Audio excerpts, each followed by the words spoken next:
We're going to go over some advanced shading techniques in Photoshop for your painting.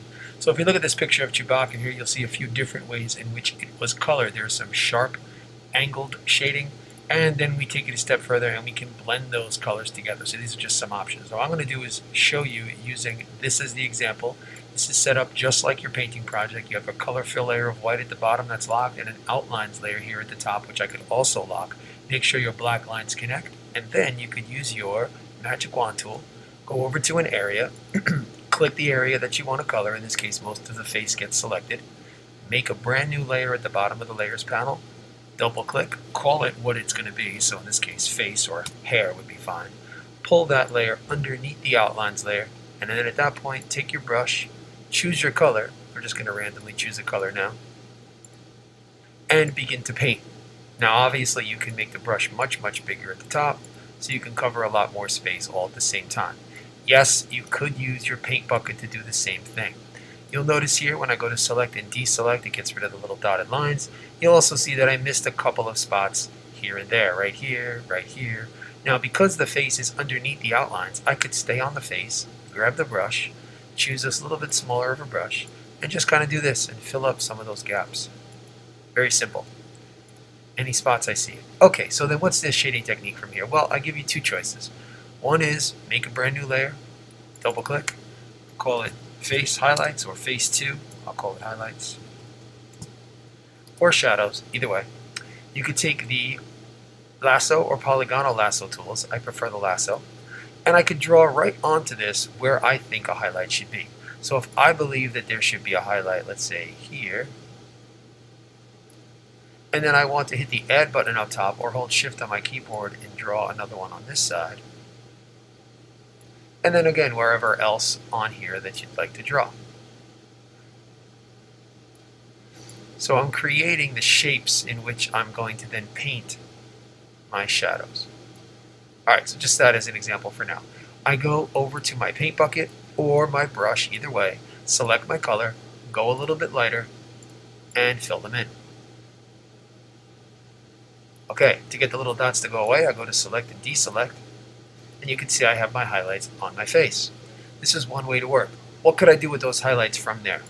Well, because they're on their own layer, I could go to opacity. I could bring down the opacity, of course, so they're not quite so bright. I could also go to filter. I could go to blur. There's all kinds of blurs that you could use. I'll try Gaussian blur as an example.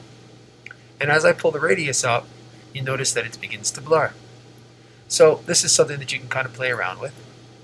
Also, there is the tool, the smudge tool, which we talked about in class, which you can change the strength and the mode of and the size of the brush, and then you can take that and you can begin to kind of smudge that paint around as much as you'd like.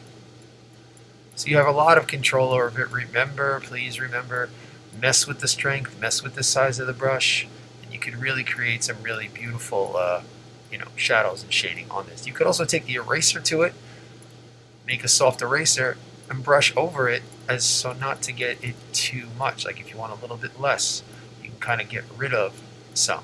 This is another kind of way to work with what you have. Alright, last and final way. I'm going to get rid of this face highlights for a second just to show you the second option. Second option is take one of the layers that you've already colored, drag it down to the new layer button, so now you have two, you have a copy. On the copy, take the paint bucket, choose a color that's slightly darker than what you had originally, and then click to fill. I'm going to do it again. Take that layer, copy it, click on the color, go a little darker, click to fill. Might even go one more time.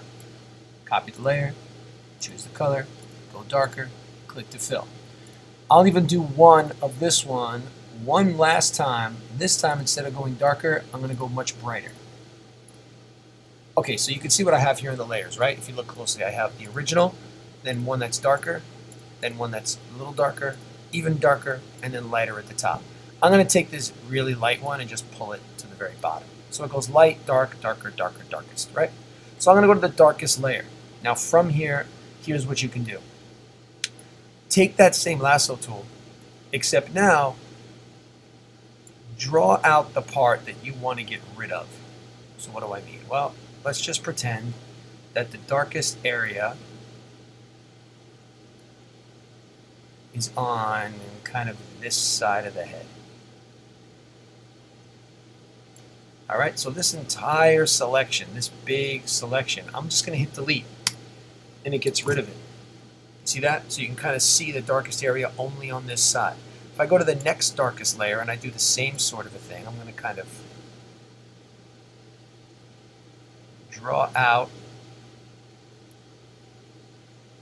the area that I want to get rid of. Remember, get rid of. So select this big selection, hit delete, gets rid of it. You can kind of see what's going on. We do the same thing again. And I'm not looking at the original, obviously. I'm just kind of doing it by hand real fast just to show you for the video. Delete. Look at it.